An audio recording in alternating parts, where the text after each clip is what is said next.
Ceci nous amène donc à nous demander, qui doit-on ramener à la vie? Le choix des candidats potentiels à la résurrection est limité, notamment à cause de la condition du matériel génétique disponible. La demi-vie de l'ADN est de 521 ans si celui-ci est conservé dans la Terre à 13 degrés Celsius. Nous considérons également que, même si dans les meilleures conditions de conservation, celui-ci ne pourrait être lu après 1,5 million d'années.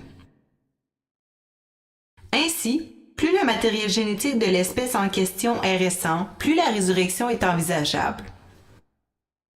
Ceci nous amène donc à conclure que Jurassic Park restera, pour toujours, de la science-fiction.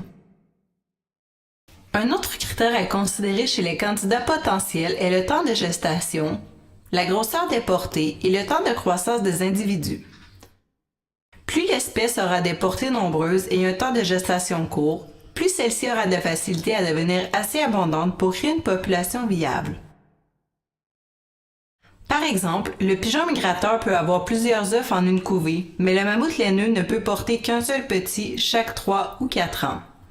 Dans cette optique, le pigeon migrateur serait donc un meilleur candidat que le mammouth laineux.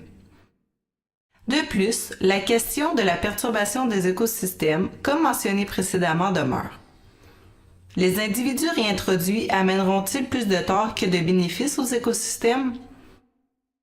La résurrection nous amène également à nous poser de nombreuses questions d'ordre éthique.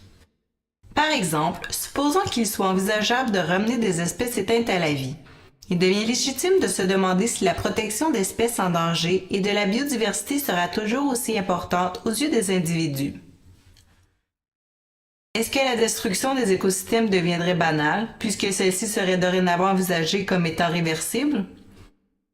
De plus, comment est-il possible d'évaluer la valeur des différents candidats à la résurrection? Devrions-nous donner une valeur à la nature pour ce qu'elle est, simplement, ou doit-on lui donner une valeur en fonction de son utilité, par exemple en tant que ressource pour les humains ou pour les autres animaux?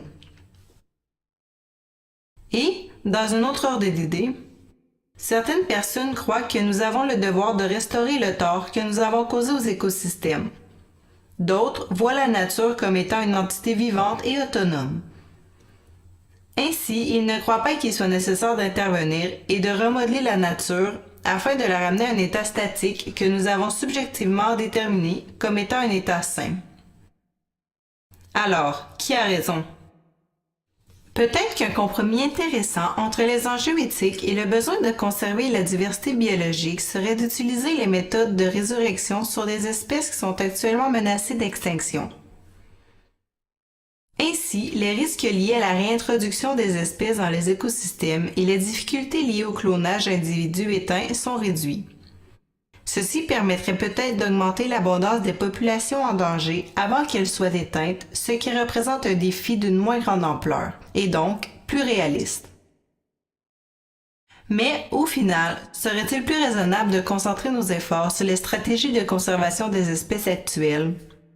Sachant qu'il y a de nombreux programmes en place actuellement et que certains d'entre eux ont démontré de réels succès au niveau de la conservation, ne serait-il pas plus simple de financer ces projets qui ont déjà fait leurs preuves?